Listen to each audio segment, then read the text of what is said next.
Today, I would like to talk about processing fear using different technique. Fear resides within your body. Fear is typically a chemical reaction that is released within the brain that creates the feeling of fear. It's typically triggered by a thought, and the thought creates the fear. The feeling can be sensed directly in your body if you are in touch enough with your body. Fear-based programming are the life-killing agent. They stop life force from flowing. They stop you from truly enjoying life. They block intimacy, success, everything that your true self potential could contain. You must clear out your fear-based programming before you have what you're meant to have, that is within your infinite true self. Fear-based thought typically creates a tornado of negative thoughts that come with it. It's never just, oh, that sucks, I suck.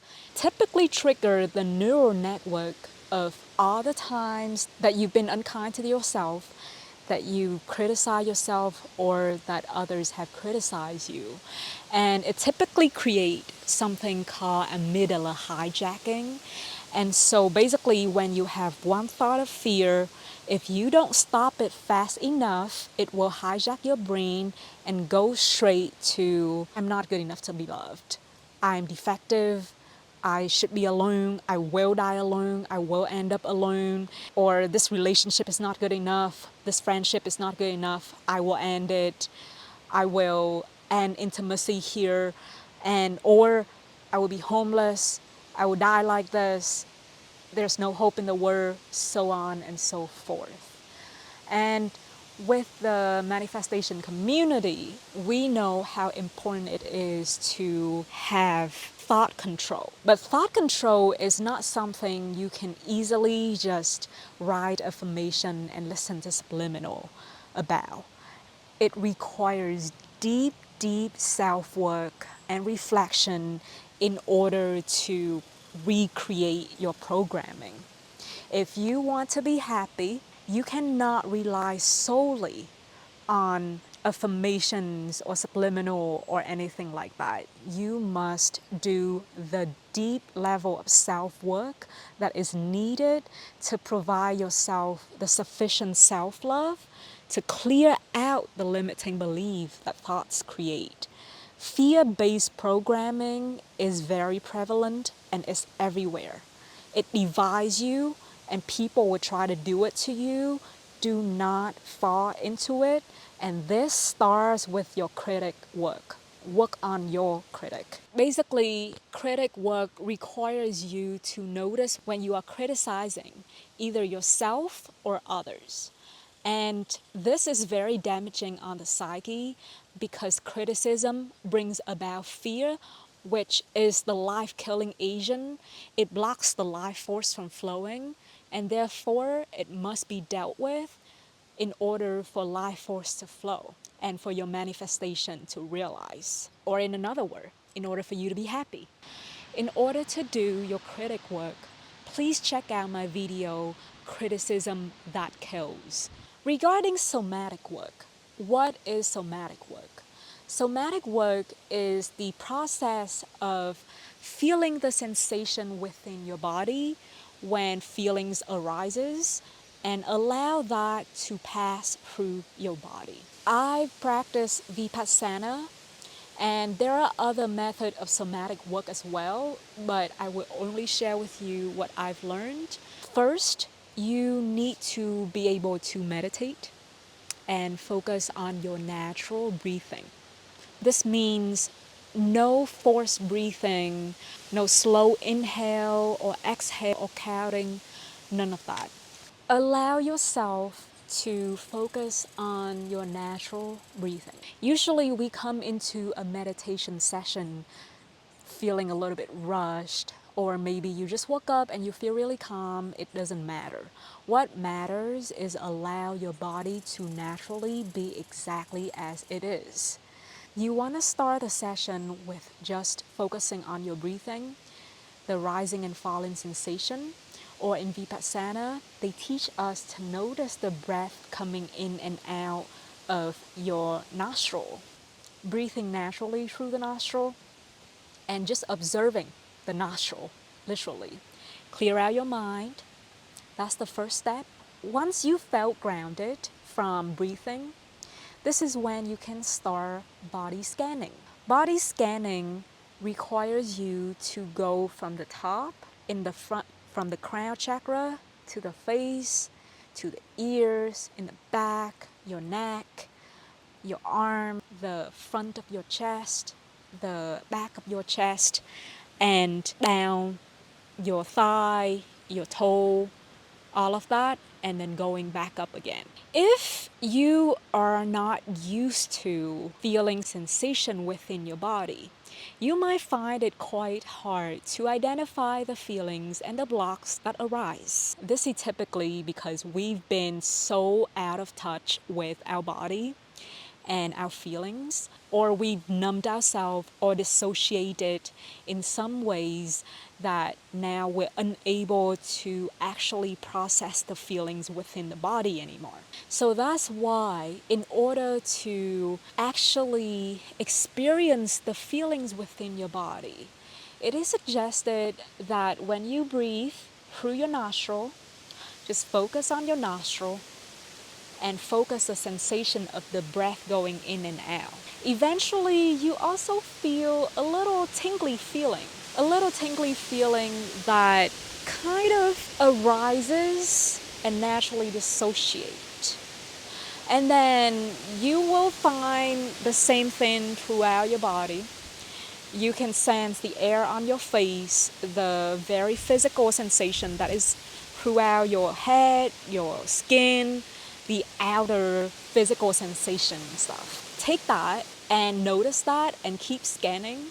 But eventually, you will find sensation also within. With advanced body scanning, you also go inside your body and go outside your body, and that's where a lot of emotion and blocks are stored. In order to release these blocks, you must not fight it. You must not hate it nor love it. That's the main two things. If you hate a sensation because it feels so painful or you just want it gone, or if you love a sensation because you're hating on someone and you enjoy the hating and you enjoy the negativity, then that enjoyment, that loving it, will also keep it stuck. Your objective while breathing or body scanning is to solely observe. Know that sensation arises, go to the root of it, feel it fully, feel all of it so fully that it gets to the root of it without loving it or hating it, just allowing it completely to be and observe it until it goes away. Sometime it won't go away. That is okay. You can spend an amount of time on a certain area, on a certain feeling and block. If it doesn't go away, just keep scanning. Just keep scanning because eventually you go back there. But at the end of the session, and I typically do this twice a day, 1 hour each time. You don't have to do that. You can start with much shorter. I suggest half an hour. Spend half an hour on fully feeling the fear and the sensation within your body and simply observing it with no judgment, no loving, no hating, fully accepting until it passes and move on. So on and so forth. Now, when you are doing this kind of work, it is very likely that there will be other sensations that show up rather than just your current one. In the internal family system, they say that feelings or parts are like bulbs of garlic. They come together. So, for example, if you feel scared about being able to pay the bill, you might also remember feeling your mom telling you that you're a failure, or your anxiety when you're going through job search, things like that. Feelings are interconnected. And so when you feel something, it's most likely that there are other things that will show up, and it's okay that they show up as long as you simply observe and allow with no attachment, with total equanimity, and let it go.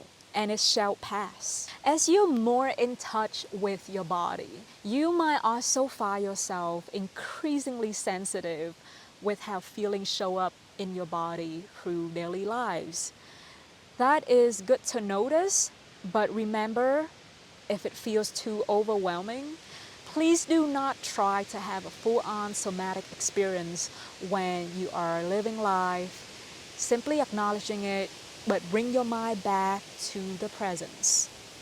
So that leads us to the third part, which is mindfulness. I've noticed that within somatic work, I often get caught up wanting to process all the feelings, and typically this produces a very peaceful feeling in a successful session. But sometimes I get caught up in noticing the feeling and the sensation way too much and let it take me away from the present moment. So lately, I've incorporated being mindful of the presence, which means just allowing yourself to be present, to observe what's in front of you, to breathe in, take deep breaths, and just allowing yourself to be, allowing yourself to focus on the task at hand without being taken away by the feelings and the thoughts that arises when you're living your life. So how do you stay present? You stop trying.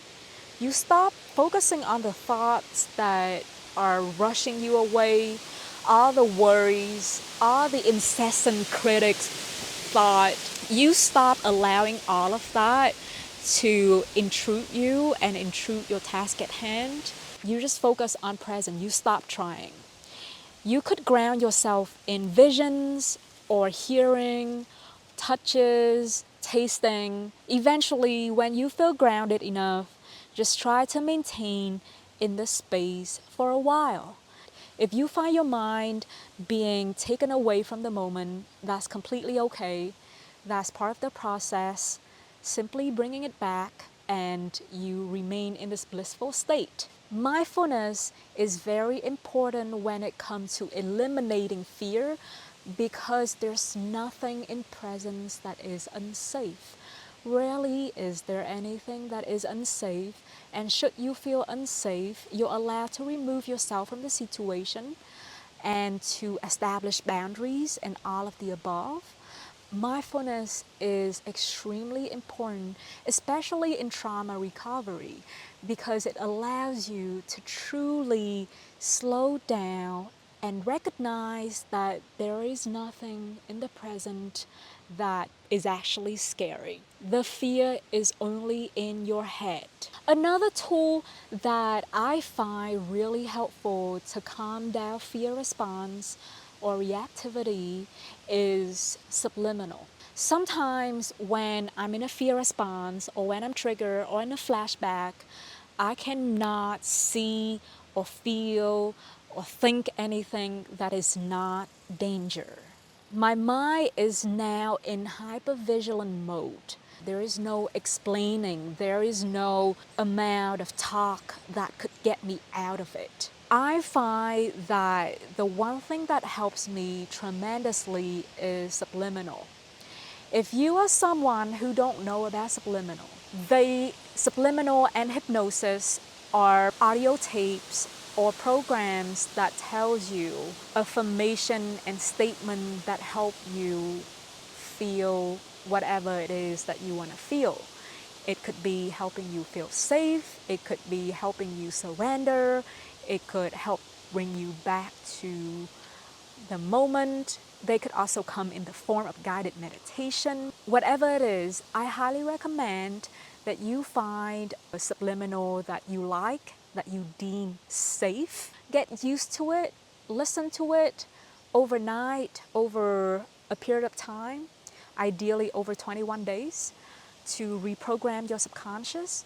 And in times of attacks and triggers, play your safe subliminal. Subliminals have helped me a lot, especially with things like suicidal ideation, depression, anxiety. Know that you have tools out there that you can try to snap out of it faster. Do not give in to the catastrophizing of the fear-based programming that you've been programmed by other people. You can take control of your own life. You can take control of your own thoughts. You can choose what you like to put in here, and you get to have the decision on whether or not you will live a happy and successful life. For victims of trauma and abuse, or those of us who have mental health issues, it is very important that you tackle your fear processing. Processing your fear will allow you to not just survive and exist, right? You will not only be able to do the bare minimum of holding a job, of barely existing, of waking up and going to bed. You can thrive. You can thrive with the right tool, with persistence, but you must put in the work. You must commit to your happiness. There is no one out there that wants to be happier than you. I know you want to be happy, and there are tools out there that you must commit, that you must set aside daily ritual and intention. I spend 2 hours a day meditating, as well as journaling and swimming, as I find swimming very calming for the nervous system. And I really try to do this because I commit to my own happiness. You might not have enough time. You might not be in the position to self-regulate as much, but start with very small steps, such as 15 minutes in the morning, 15 minutes at night, just focusing on your breath, doing your somatic work.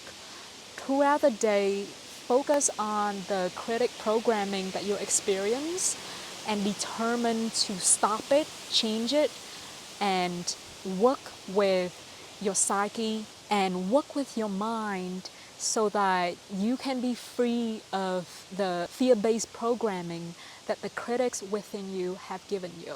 If you're in fear right now or having a very difficult block, know that I believe in you. You can do this. You have the tools. Focus on the tools. Focus on little steps. Know that you are worthy. Know that no amount of abuse or anger or injustices that have been instilled upon you can take away the gift of life that is within you. Process your fear. Allow your life force to emerge. Your life force is far too important and is waiting to be expressed. I believe in you. You can do it. Until next time.